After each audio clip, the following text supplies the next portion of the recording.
vegetable painting. Children, do you know that we can also use vegetables for beautiful coloring?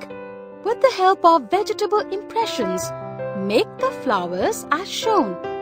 Cut a potato and lady's finger from the middle and take out a part of it in the shape of flower and leaf.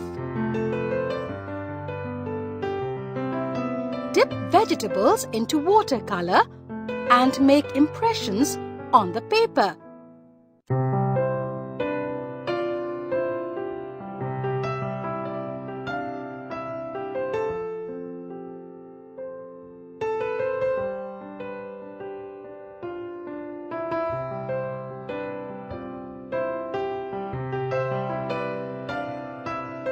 Draw some lines with the help of brush and complete the picture.